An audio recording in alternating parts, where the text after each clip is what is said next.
Welcome to Shatter. Support the channel by liking, commenting, and subscribing. I promise even more interesting stories. She gave me two options. Either we explore something open, or I see where things go with him. You choose. Her exact words. Delivered like a weather report. No tears. No shame. Just a shrug, as she stood in our kitchen, barefoot, sipping wine in a shirt that didn't belong to me. It was his shirt. Her boss's.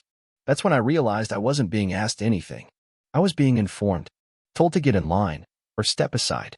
I didn't answer. I didn't need to, because I wasn't about to play in a game where someone else was already keeping score behind my back. And what she didn't know, I picked option 3. I watched her walk past me, bare-legged and smug, like she still had the upper hand, like she'd figured it all out.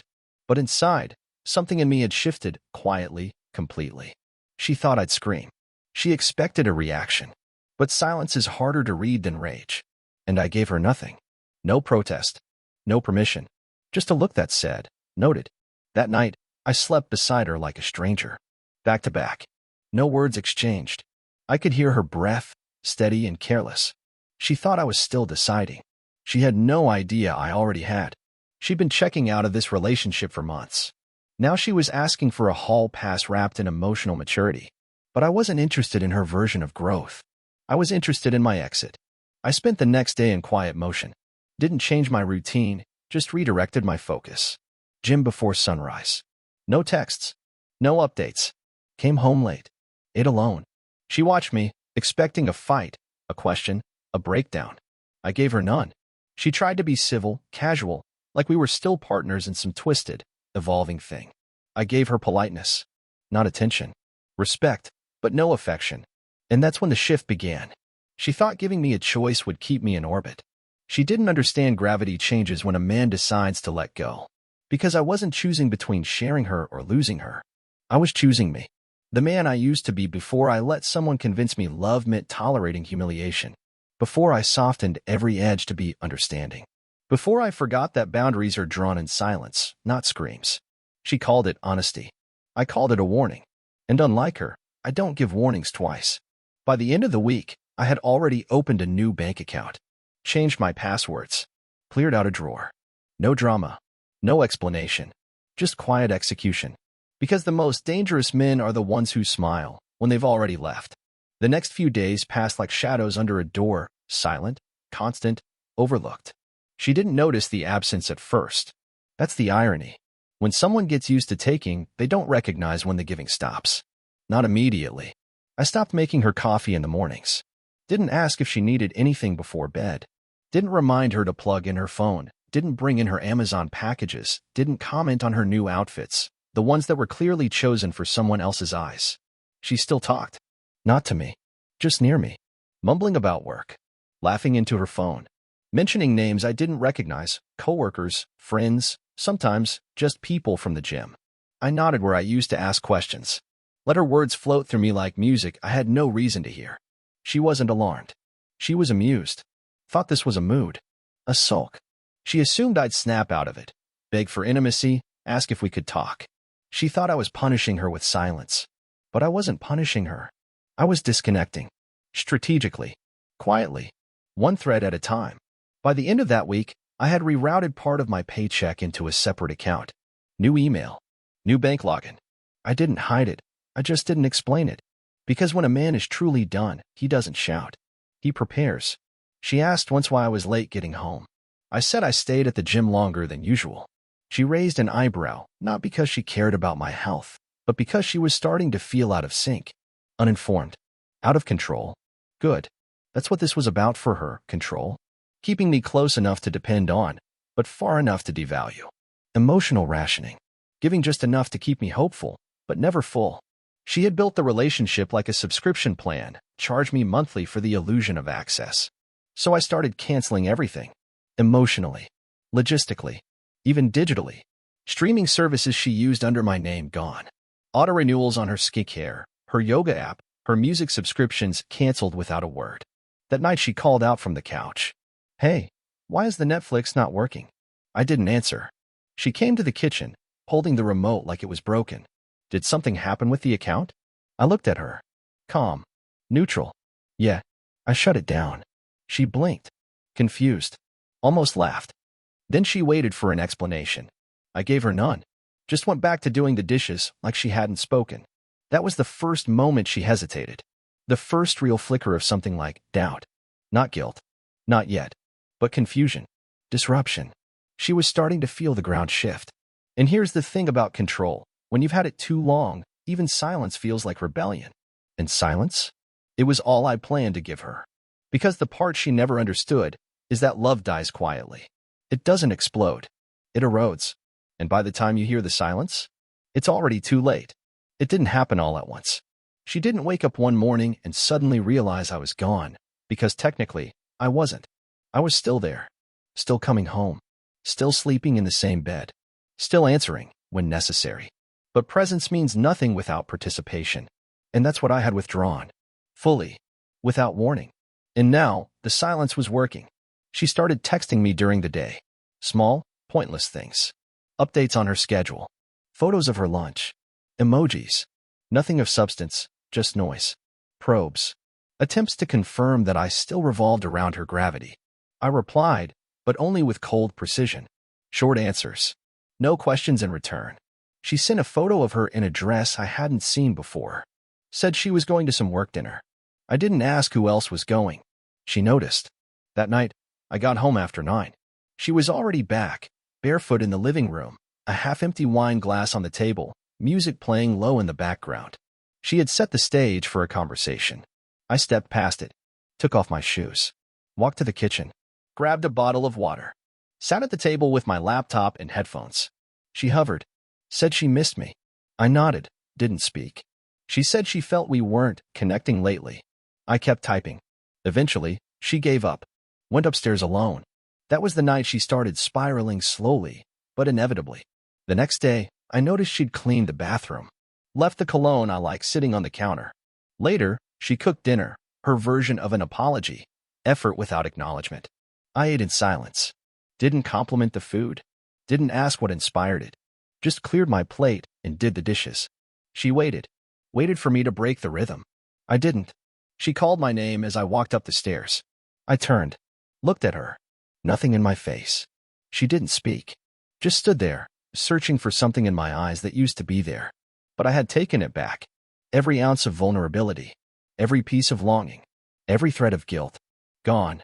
Because what she still didn't understand is that I had accepted the truth long before she confessed it. She didn't need space. She wanted a new version of herself that didn't include me. She just didn't have the courage to leave first. So I helped her. By making myself invisible. One habit at a time. She went to bed early that night. No goodbye. I stayed downstairs. Opened a new document on my laptop. Titled it, Exit Plan. And began writing down everything I would take with me. Bank accounts. Passwords. Items in the house that belonged to me. Digital assets. Contacts. I wasn't rushing. This wasn't revenge. It was logistics. Calculated and calm. Because I wasn't preparing for a fight. I was preparing for a future where I no longer had to look at someone pretending to love me. And the best part? She still thought she had time. She still believed this was a phase. She hadn't realized yet that when I stopped arguing, I started leaving. And by the time she asked the right questions, I'd be too far gone to answer. The first thing I cut was my location. Not physically. Not yet. But I stopped being where she expected me to be when she expected me there. I left early in the mornings. Claimed work. Claimed errands. Claimed nothing at all. She didn't ask at first. But then came the third morning in a row where she walked into the kitchen and found nothing. No coffee. No notes. No signs I had even slept next to her. I had. But only technically. What she didn't know was that I'd started sleeping on the far edge of the bed, like a man avoiding the heat of someone he didn't trust anymore. I started going to the gym twice a day. Not to get fit, to get focus. To exhaust the noise in my head. To feel strength return to a body that had been living in her shadow for too long. She noticed. Noticed how I didn't check in. Didn't ask if she wanted dinner. Didn't ask if she'd be home late. She texted once, "Where are you?" I replied, "Out." That was it. 2 days later, I moved some of my things into the spare room. Just a few pieces. My books. A second set of clothes. I didn't explain why. When she walked past the open door and saw it, she paused, but said nothing. That silence? That was the moment she knew I was slipping through her fingers, and she had no grip left to stop it. She tried to test my temperature again, started dressing up more at home, started wearing perfume she hadn't touched in months. I didn't mention it, didn't react. She left her phone face up on the couch when she used to keep it screen down, locked. It was bait. I never took it, because I didn't care who she was texting anymore. That's the part that scared her. Not the distance, but the indifference. I stopped asking who was calling, stopped reacting to her late returns. I didn't even blink when I saw a strange name pop up on the home screen while she was in the shower. I had learned something most men take too long to understand. Sometimes, silence hits harder than confrontation ever could. She built our life on the idea that I would always ask, always care, always chase. Now, I didn't. And that empty space between us? It started suffocating her. I began locking down finances. Slowly, methodically. Split my direct deposit. Called my lawyer friend. Opened a private storage unit. At night, I stayed up late, reading, planning, thinking. She watched from the doorway once. Asked what I was working on. I said, just clearing space. She didn't realize I meant in my life, not on my laptop. That weekend, she suggested a movie night. Said we needed to reset. I agreed. But halfway through the film, I got up, walked out of the room, and didn't come back. Left her sitting there under a blanket she had picked out for both of us, now wrapped around no one. Later that night, she came into the bedroom, stood over me, asked, "Are you okay?" I looked at her, smiled once, cold and clear.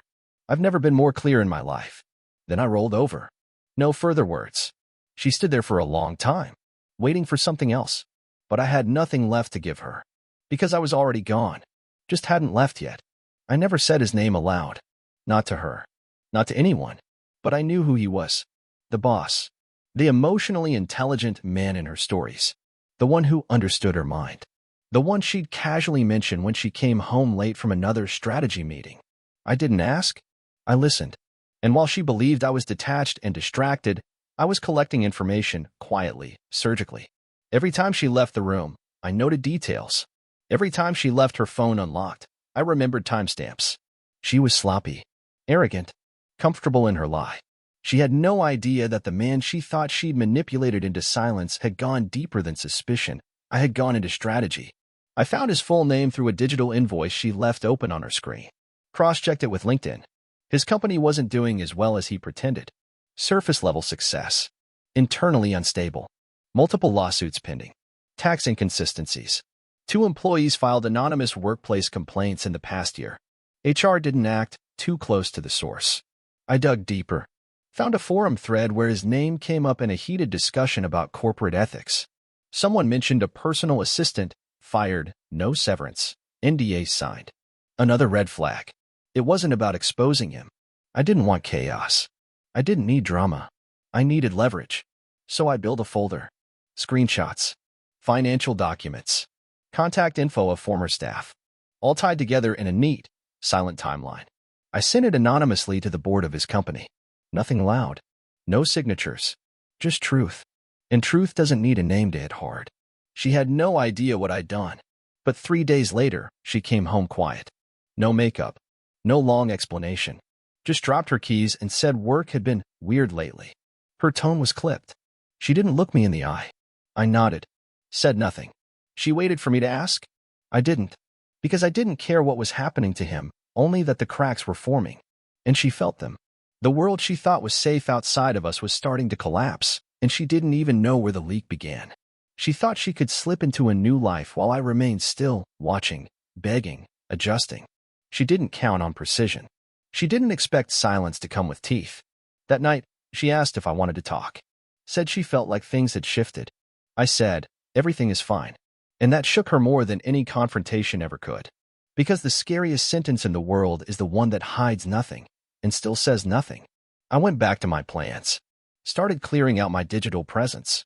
Backed up photos. Disconnected joint accounts. Not because I was hiding, because I was untangling. She used to be the center of my life. Now, she was just data I was deleting. And him? He was just noise. A temporary high she thought would offer her power.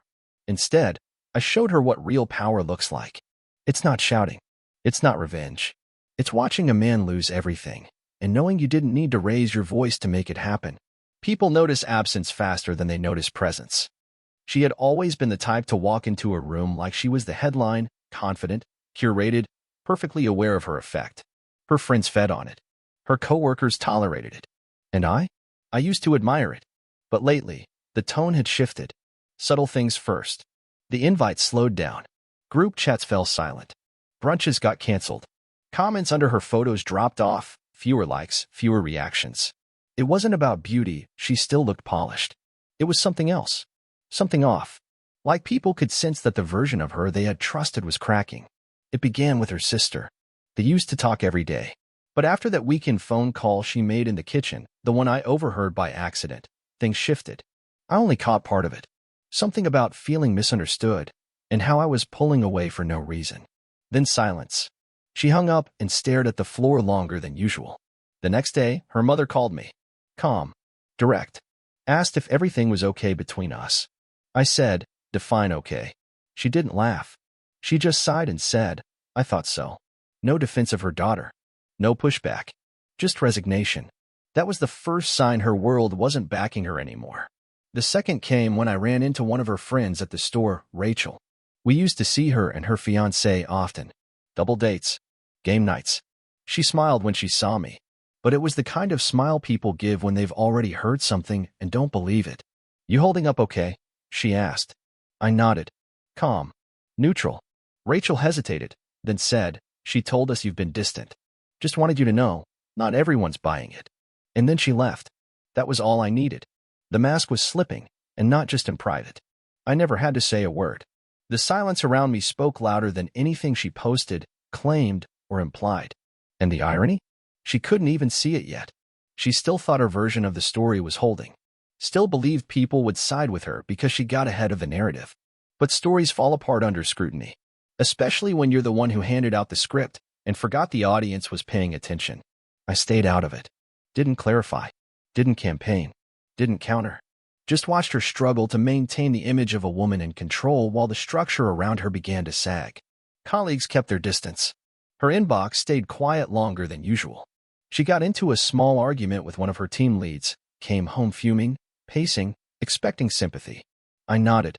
She waited for a follow-up. None came. That weekend, she posted a selfie, heavily filtered, fake laugh, captioned with something about independence. Less than 20 likes. I watched her check her phone 3 times in 1 hour. Each time, her face fell a little further. The crowd that used to clap had gone quiet. Because energy is contagious, and people could feel mine. She had tried to paint me as cold. I didn't argue. I let them see what cold really looked like. It wasn't rudeness. It was withdrawal. It was grace without proximity. It was walking past the wreckage with clean hands. And every day I said nothing, more people started to notice. Not because I told them, but because her lies couldn't survive in the silence I left behind. She used to move through the world like she was always being watched. Every word rehearsed. Every outfit curated. Every response calculated to land just right, to maintain the illusion of the woman who had it all. But illusions crumble faster in silence than in storms. Now, she walked through rooms with eyes that looked for confirmation and didn't find it. Her friends grew quieter. Her family colder. And I became a mirror she could no longer stand to look into. Because I didn't react. I didn't scold, forgive, argue, or plead. I just existed. Quiet. Distant. Unmoved. She started staying home more. Canceled dinner plans. Said she was tired. Said work was stressful. But the truth was simpler. The spotlight was gone, and she didn't know how to function without an audience. At night, she lingered near me in doorways, in silence, in half-conversations that went nowhere. She asked if I wanted to go for a walk. I said I was already heading out alone. She asked if I was okay. I said I was doing better than I'd been in years. The light left her eyes in slow motion. She didn't say it, but I could feel it. She was losing control not just over me, but over herself. Because the version of her that thrived on being needed had run into something colder, a version of me that no longer needed anything from her. She used to weaponize detachment. Now she was drowning in it. She'd sit on the couch beside me, scrolling through her phone, trying to laugh at videos louder than necessary. I never looked up. She'd make dinner, plate it nicely, then leave it on the table without a word. I'd eat it without comment. Sometimes I didn't eat it at all. That got to her. The indifference. The gap between us used to be a wound. Now it was a wall, and she couldn't climb it because she'd helped build it. One small cruelty, one withheld gesture, one passive insult at a time. I started sleeping with noise-canceling headphones. Not to block her out. To signal she was already gone from my world. She cried once. Not in front of me, but I heard it. In the bathroom. Door locked. Water running too long. I didn't knock. I didn't ask. Because I didn't care why. She wasn't mourning me. She was mourning her reflection, the version of herself that used to be desired, wanted, adored. She didn't miss the relationship. She missed the version of her that looked powerful in it. But she couldn't perform anymore. Not when no one was watching. Not when I was already gone in every way that mattered. She asked one morning if we could reset. Said we'd been through worse. I nodded once and left the house. Didn't slam the door. Didn't say goodbye. Just walked out with the calm of a man who no longer carries the weight of someone else's confusion. And for the first time, she didn't follow. Because deep down, she knew. She wasn't in control of the story anymore. I was. And I had stopped writing her into the chapters that were coming next. She waited until Sunday morning. Made pancakes. Set the table for two. Turned on soft music in the background. Something nostalgic. Something from when we were still us. I came downstairs. Quiet. Controlled. She gestured to the table. I thought maybe we could talk. I sat. Ate in silence. Not to be cruel, but because I didn't owe her a performance. She tried again. Said she felt things slipping. Said we needed to face whatever this was. I kept my eyes on the window, watching the wind move the trees. Listening, but not engaging. It wasn't anger. It was something colder. I had nothing to say because her story had ended in my head weeks ago. She kept going. Tried to recall the version of me that used to lean forward, ask questions, reach across the table and say, let's fix this. But I wasn't him anymore. That man had died the night she gave me a choice between staying and stepping aside for someone else. She said we'd both made mistakes. I raised an eyebrow, nothing more. She said she didn't mean for it to go this far. I smiled slightly, not sarcastic, not bitter. Just done. Her voice cracked when she said my name. She was waiting for the version of me that used to flinch when she softened her tone. But silence is stronger than sentiment. I finished eating. Stood up. Took my plate to the sink. And she followed me. Asked if I was really going to throw everything away without even trying. That was the first time I turned to face her directly. Not to fight. Not to argue. Just to let her see it. The end. I told her I had tried. More than once. And she hadn't noticed, because effort is invisible to people who think they're entitled to it. She said she still loved me. I didn't reply. Not because I doubted it, but because I didn't care anymore. Love without respect is just manipulation in a prettier outfit. She reached out physically, finally, like that small gesture could undo weeks of silence and years of erosion. But I didn't flinch. Didn't pull back. I let her hand fall when she realized I wasn't reaching forward anymore. That was the moment it sank in. That this wasn't a pause. This was a conclusion. She asked if I was seeing someone else. I shook my head slowly. I wasn't replacing her. I was removing her. Not to hurt, but to heal. Because there's a version of peace that comes not from resolution, but from release. I walked past her. Up the stairs. Into the spare room I'd been sleeping in. Closed the door softly. She stood on the other side of it for a long time. Didn't knock. Didn't call out. Just stood there. Listening to the sound of her own silence echo back at her. For the first time, it wasn't mine. It was hers. I had carried the silence for too long. Now it belonged to her. And it would get louder every day. Because some men don't leave in a storm. They leave in stillness. And that stillness never forgets. Collapse doesn't always come with an explosion. Sometimes, it's just the sound of a phone not ringing. I moved out on a Tuesday. No announcement. No drama. She came home to find the drawers half empty. My clothes gone. The key on the table. A printed list of what belonged to me and what I left behind. Methodical, polite, final. She called twice that night. I didn't answer. She texted, "We need to talk." I didn't reply. By then, I was in a new apartment. Sparse. Clean. Free of anything that smelled like compromise. I didn't feel victorious. I felt, still, like I had returned to myself. But back in her world, things began to fall apart. I heard from a mutual acquaintance that her company was restructuring. Word had spread, not from me, but from inside. Quiet accusations. Doubts about her professionalism. Whispers about blurred lines between personal and professional. She was no longer protected by charisma. Because charisma dies fast when the mask slips. Her friends, the ones who used to call for advice, admiration, support, had gone quiet. No more Friday invites. No more group chats. Just the empty glow of a screen with no new messages. I didn't sabotage anything. I didn't need to. Her own choices were finally catching up to her. She reached out to my sister. Said she didn't recognize the man I'd become. My sister told her she was finally meeting the man I'd always been, just without the weight of trying to please someone who didn't value him. I got a message from her mother. Short, blunt. She's spiraling. I don't know what to say to her anymore. I said, maybe say nothing. Because sometimes the only way someone learns is by being left alone with their decisions. I checked her social media once. Just once. She had archived most of our pictures. Posted a few solo shots with captions about growth and healing. But the likes had vanished. The validation she used to collect like currency had dried up.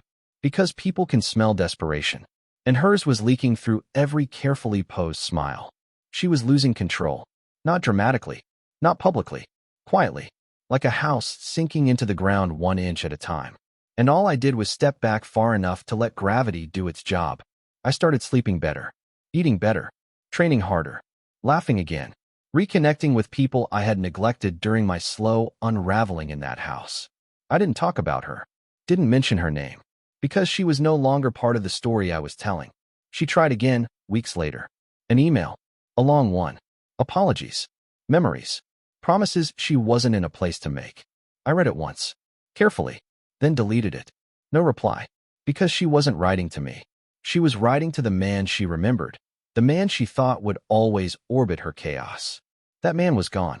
Replaced by someone she didn't create and couldn't control. And in the silence that followed, I knew. She wasn't mourning the relationship. She was mourning her relevance in my life. And that grief? That was hers to carry now. I ran into her 3 months later. Not planned. Not dramatic. Just two people who used to be everything to each other, now strangers in the same parking lot. She froze when she saw me. I didn't. I kept walking. Calm. Unchanged. But she moved toward me. Same eyes. Different weight behind them now. She asked how I was. I said I was good. She smiled like that was something she wanted to believe, but didn't know how. There was a long pause. She said she missed me. I didn't respond. Because missing isn't a confession. It's a habit. And I had broken that habit the day I stopped trying to explain myself to someone who only listened when it was convenient. She asked if I hated her. I said no. I didn't. Because hate still implies investment. And I had none left. She asked if I was seeing someone. I said, I'm not looking. Then she asked if we could ever talk again. Just talk. That's when I turned to her fully. Not with anger. Not with bitterness. Just with clarity. I said, you talked when it mattered. You made yourself clear. She looked down. Swallowed hard. Nodded once. I could see she wanted to say more. But there was nothing left to add. Because the truth is, closure doesn't come with one final conversation. It comes with the decision to stop needing one. And I made that decision long before I left the house. She reached out one last time, not with her hand, but with her eyes. Like maybe, if she held my gaze long enough, I'd soften. Bend. Offer something she could use to rebuild the version of me that used to belong to her. But I wasn't bending. I wasn't offering. I wasn't hers. Not anymore. She said goodbye. I nodded. And walked past her. Not faster. Not colder. Just with finality. Because there's a version of moving on that doesn't need a grand gesture. Sometimes, the most powerful ending is a clean one. No contact. No message. No memory that needs retelling. Later that night, she texted me one last time. I hope you're happy. I didn't answer. Not because I was being cruel. But because happiness isn't something I owed her proof of. It's something I built after the silence. And some stories don't end with fireworks. Some just end. Quietly. Finally. Without a door left open. Without a single word left to say. She wanted one last phrase. So here it is. The one I never said. But she'll hear every day from now on. I didn't disappear. I just stopped showing up where I wasn't respected. Real men don't explode. They exit. Subscribe for more power stories.